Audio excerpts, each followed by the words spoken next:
In this video, we're going to cover a few examples from the book. So we're just working out some problems from section 4.3. The first couple are going to be about theorem 4.3.1, and then we'll actually go through a couple of proofs about similar matrices. So this one right here, we're just working with talking about the matrix representation of an operator from R3 to R3.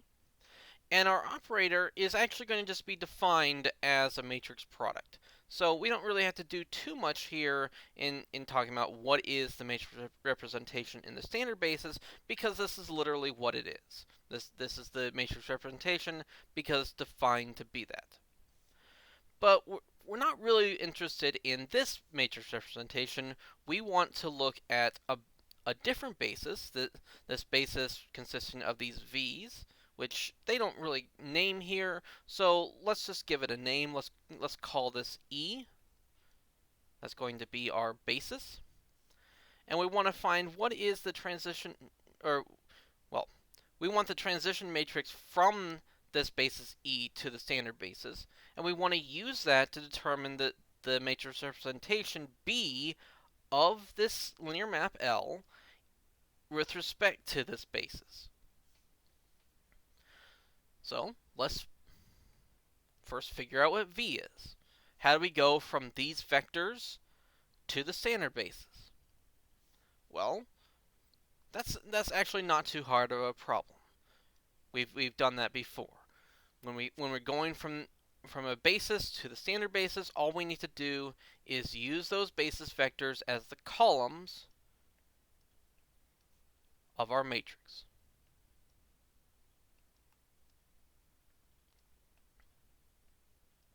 But if we're going to go ahead and actually try to solve the other part, we need to find the matrix representation B. We need to actually know what is the inverse of this matrix. So let's just start with the determinant. What is the determinant of V? I'm going to go ahead and expand across the top. That's probably the easiest way to go about doing this. We start with this 1. We look at just this part. So 2 times 1 minus negative 2 times 0. Well, that's just going to be 1 times that 2. We have to subtract the second 1. So we have minus this 1 times, well, now we're just using these, just these two 1s, this negative 2 and 1. Well, 1 times 1 minus negative 2 times 1. So 1 plus 2. So we actually get a 3 here. And then we have plus 0. Technically, it doesn't really matter what we put in here because it's just going to be 0. But let's go ahead and figure it out anyways. We have 1 times 0 minus 2 times 1. So 0 minus 2. And we ultimately get 2 minus 3 plus 0. So we get a negative 1. So not too complicated, but we didn't get 1, so it will be relevant that we actually found that. So our inverse matrix is going to be 1 over this determinant, or just, we just get a negative in front of it. Now we need our adjoint. And the reason why I wanted to find out this negative 2 here is because we're actually going to have that in our adjoint. These are going to be our first column. We're going to have a 2. The 3, we have to attach that negative. So 2, negative 3, and then negative 2 is our first column. But then, of course, we have to find out what the other two columns are. That should have been a 2. Let's make that look more like a 2, so we don't get ourselves confused a little bit later. There. Oops. There. Just that one. 2. All right. What happened there? Why did it delete all that? Oh well. Fine. If deleting that 2 is going to delete those as well for some reason, let's just leave the 2. I don't want to have to redo it. Okay. Sorry about that. Alright, now we need to know what goes here. Remember, that means that we look at this one here. That means we look at the 1, 0, 0, 1. That's actually a pretty simple one. It's going to have the determinant 1, but then we have to attach a negative sign to it because it's in this particular spot. Then we go for the next one in this row. This one here, we have 1, negative 2, minus 0 times 2, so we have a negative 2. This one doesn't change sign, so we do have a negative 2. Then we look at the middle slot. We have 1 times 1 minus 0 times 1, so we get a 1 there. Here, now we're looking at this spot here. So we have 1 times negative 2 minus 0 times 1. So we actually get a negative 2, but it is in this particular spot, so we do have a negative. So it becomes a positive 2. And just kind of to finish it off, we end up with a 1 here and a 1 here. Hopefully you've done enough inverses that you know what we're doing there. But we do have to take inverses for these kind of problems. So what is our matrix B? Well, it's just going to be V inverse A times V. Of course, they're using V's here instead of S's like we did in our theorem, but that's okay. It's just the name of our transition matrix. Then we have our matrix V inverse is our first one. Let's go ahead and distribute that negative. So instead of a 2 here, we'll have a negative 2. Instead of negative 1, we have a 1. And then just keep going with that. So we have 2, 3, negative 1, negative 2, 2, feel right, negative 1, and negative 1. Then we get to put in our A, which is just A that we have here.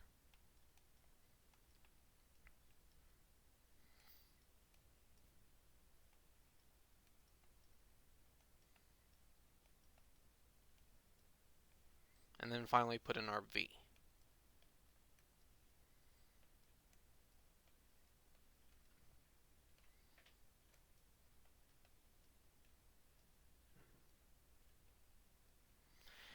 And now we get to multiply this out. So this will be product of 3 different matrices, but that just means we have to do a product of 2 of them at a time.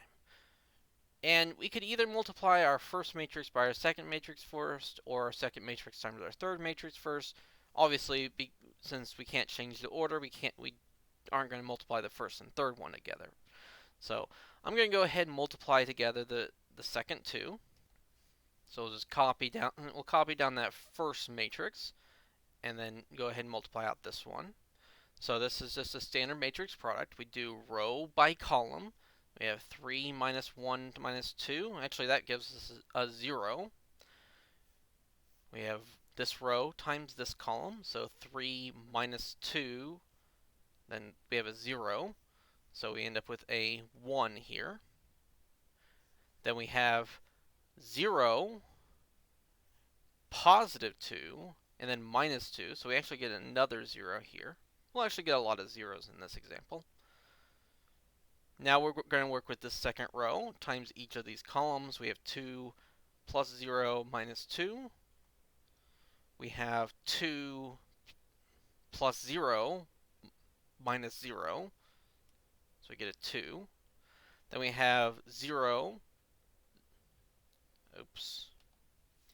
Nothing like having the program crash while we're trying to actually work this out and record. So I went ahead and just replaced what we actually lost, and then just finished up the matrix. Hopefully you know how to multiply matrices together by this point. We've been doing all that kind of stuff for a while. Now we need to do this product here, the product of these two. And we're just going to go rows by columns again. So the first column, each of those is going to use this column of all zeros. So it doesn't matter what are in each of these rows, we actually will always get zeros. So this first column doesn't change. We still have all zeros here. We do have to work out the other ones. Now we have negative 2 times 1 plus 2 times 1 plus 0. So that actually turns into another 0. Then I guess we'll go this row times that column. So we have a 0. We have a -2, but then we have a +2. We get another 0. Now we're going to work with this row and this column. We have 3 minus 2 plus 0, so we end up with a 1. Then we have this row times that column. We have a 0, +2, and -2. So we end up with another 0. Then we have 2, -2, 0. So we get a 0 here. And finally we have 0, +2, -1 to give us a nice 1 at the end. So this is the matrix representation of L in this basis E. And actually, this is a very nice result. What we actually have accomplished here is something we call diagonalization. We've taken this matrix A and we've turned it kind of into a diagonal matrix. It was not diagonal before. This A is definitely not a diagonal matrix, but we found a matrix that is similar to our matrix A that is diagonal. The diagonal elements here being 0, 1, and 1. Everything else off of that main diagonal are all zeros. That's what makes it a diagonal matrix. We'll talk about this concept a lot more in Chapter 6, and it turns out that in a lot of situations, it is a lot easier to work with diagonal matrices. They're very nice matrices, very easy to work with, and if we can find a matrix that is similar to our given matrix, that is a diagonal matrix, then it can actually make a lot of our problems a lot simpler. So in some applications, it can be easier to find a basis where we're dealing with a diagonal matrix rather than work with the original matrix. We'll actually see this a little bit in the next problem as well. In this problem, we're not going to be working with R3, we're going to be working with P3. So remember, P3 is the collection, or the vector space of polynomials of degree less than 3. We're going to be using differentiation here to make a linear map, but we're going to be using both the first and second derivatives, and then we're going to be combining them in such a way that our results are actually going to still be in P3. So we'll be taking quadratics, and we can actually get quadratics out. We want to find a matrix representation for this map. So actually, we're finding two of them. We're going to find it with respect to the standard basis, though for some reason they're putting this in the order of 1x x squared instead of x squared x1. Maybe they're just trying to keep us on our toes here by switching up the order. But we'll find the matrix representation in this basis, and then we'll also do it for the basis 1x 1 plus x squared. And then we'll go ahead and look at a couple other problems related to this. We'll talk about those in a moment. But let's start with part A. We're looking for what is the matrix representation in terms of our standard basis. And remember, all we need to do here is think about what happens if we plug in our basis vectors. So if you start with L of 1, well, here we're taking x times the first derivative of 1, well, that's 0, plus the second derivative of 1, well, the derivative of 0 is 0, and so we just get 0. Simple enough. What about L of x? Now, again, we just take x, we take the derivative of x, which is 1, we take the second derivative, which is the derivative of the derivative, so derivative of 1 is another 0, so we just have an x. Finally, if we take x squared, and we take its derivative, well, first we had to have this x, then we put the derivative. Derivative of x squared is 2x. Derivative of the derivative, the second derivative, is a 2. So we actually have 2x squared plus 2. And now we can go ahead and write down our matrix representation. So keep in mind, we're thinking about these results as a linear combination of our basis vectors. What is 0 as a linear combination of 1x and x squared? Well, that's actually easy. It's just 0, 0, 0. We multiply each of those basis vectors by 0 and add them together. What about an x? Well, we don't have any 1s, we don't have any x squareds, and we only have one x. So 0 times 1 plus 1 times x plus 0 times x squared. Our coordinates there are 0, 1, 0. Then finally we have 2x squared plus 2. Well, we have two 1s, we have two x squareds, and we have no x's. So this is going to be a 2, 0, 2. And actually, I guess we named that A. They named it over here. So that's our matrix representation in the standard basis. What about B? Now we're using different vectors. Well, at least one of them is different. So we still get L of 1 is equal to 0. We still have L of x is equal to x, because we had those results from before. L of our third basis vector, 1 plus x squared, is not the same. Well, not exactly the same. We still actually want to go ahead and go through this process. We have x times the first derivative, which is still 2x, because the 1 goes away. Second derivative is the derivative of 2x, so we do get plus 2. So we actually get the same result, but it's not going to have the same result on our matrix representation. We need to think about what are these things in the basis 1x, 1 plus x squared, and not in terms of the standard basis. Well, 0 is still just 0 times everything. That one's not too bad. So we still have a column of all zeros. What is x in terms of 1x and 1 plus x squared? Well, it's just x. We might as well just say it's 0 times 1 plus 1 times x plus 0 times 1 plus x squared. In fact, if that's going to be a basis as we claim, that is the only way we could have that. But what about our result here? 2x squared plus 2.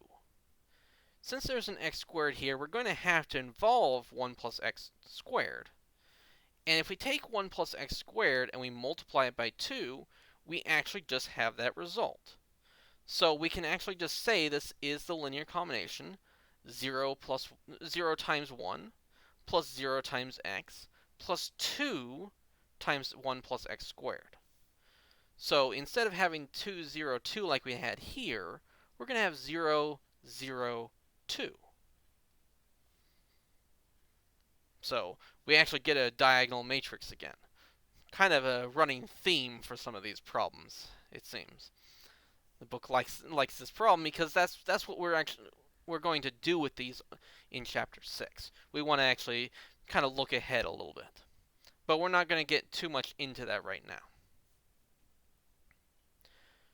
Now note we didn't actually have to use our formula, our B equals S inverse AS, because we were able to interpret these in terms of this basis. Sometimes that can be a little tricky to do, and so that's why we actually use this formula. This is a easy formula if we can't figure it out directly. In our first example, that would have been hard to figure out what B was, just based off the results from plugging in our basis vectors. Here, it wasn't so bad. Our matrices were simple enough. But let's actually think about what that means in C. We're trying to find the matrix S where B equals S inverse AS. We know that A and B are similar because they represent the same linear map. But what does that say about the matrix S? Well, our theorem just says that this matrix S is just the transition matrix from our basis, our basis 1x, 1 plus x squared, back to our standard basis. So we want to think about what is that transition matrix? What is this S? Basically, what are these vectors in terms of our standard basis? Well, 1 is just 1 times 1 plus 0 times x plus 0 times x squared. And we'll write that 1, 0, 0 as our first column. What about x? Well, x, again, is pretty easy to write in here. It's just 0 times 1 plus 1 times x plus 0 times x squared. We get a 0, 1, 0. The only one that's a little trickier is 1 plus x squared, but it's still not too bad because we are working with the standard basis for our endpoint. We're going to take 1 times 1 plus 0 times x plus 1 times x squared. That's what we need to get. That's what we need to do to get 1 plus x squared. So we have 1, 0, 1. This is our s. And it's really just that easy to find it. Now, we could go ahead and test. We could figure out what an S inverse is. In fact, it's just going to be 1, 0, negative 1, 0, 1, 0, 0, 0, 1. And if we multiply these out, if we took S inverse times A times S, so what do we have here? We have S inverse is 1, 0, negative 1, 0, 1, 0, 0, 0, 1.